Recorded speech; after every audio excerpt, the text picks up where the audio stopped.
Assalamualaikum warahmatullahi wabarakatuh. Waalaikumsalam warahmatullahi wabarakatuh. Selamat malam semuanya.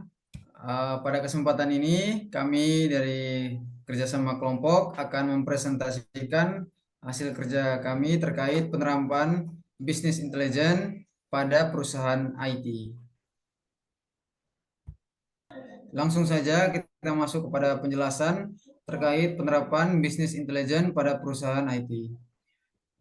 Bisnis intelijen adalah proses untuk meningkatkan keunggulan kompetitif perusahaan melalui pemanfaatan data, informasi, dan pengetahuan yang dimiliki oleh perusahaan dalam proses pengambilan keputusan.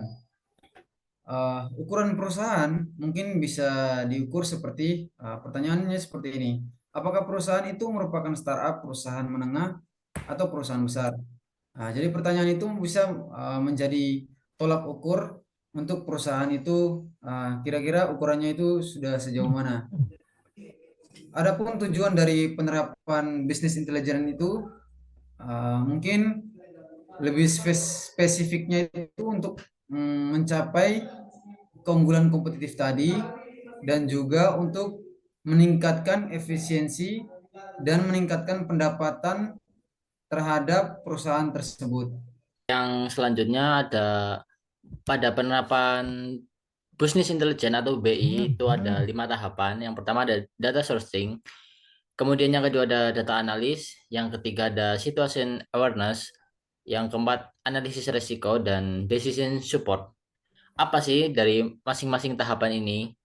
Akan dijelaskan pada tahap berikutnya, yaitu untuk data sourcing, yaitu kemampuan perusahaan untuk dapat mengakses dan informasi dari berbagai sumber. Kemudian data analis, di mana kemampuan sistem dalam membantu untuk mengkaji data dan informasi yang dimiliki oleh perusahaan. Yang ketiga, situation awareness, yaitu kemampuan sistem untuk mencari serta menyediakan data dan informasi yang berkaitan dengan kebutuhan pada bisnis. Yang keempat ada analisis risiko, di mana kemampuan untuk melakukan kalkulasi risiko atau kemungkinan yang akan terjadi ke depannya pada perusahaan.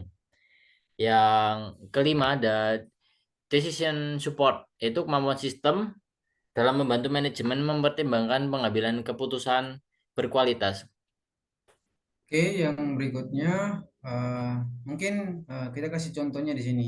Jadi contohnya itu ada PT Surya Plus ini Tima. Itu merupakan perusahaan manufaktur yang terletak di Curug, Kabupaten Tangerang. PT Initama Surya Plus mengelola biji plastik dengan produk yang dihasilkan berupa kawat sebagai bahan utama. Pada studi kasus ini, menerapkan Visual Microsoft Power Business Intelligence yang dapat menampilkan informasi yang dibutuhkan oleh stakeholder. Kemudian, adapun dampak-dampak yang dihasilkan dari penerapan BI apa dari perusahaan tadi yang sudah diterapkan. Yang pertama ada tim marketing yang lebih mudah dalam mengelola hasil penjualan, presentasi, serta penjualan setiap periode-periode tertentu. Kemudian yang kedua adalah dia dapat menampilkan grafik penjualan secara langsung. Jadi ketika data itu diinput, maka akan langsung muncul secara otomatis. Yang ketiga adalah mengelola invoice customer dengan mudah, serta dapat memantau penjualan dari setiap regional.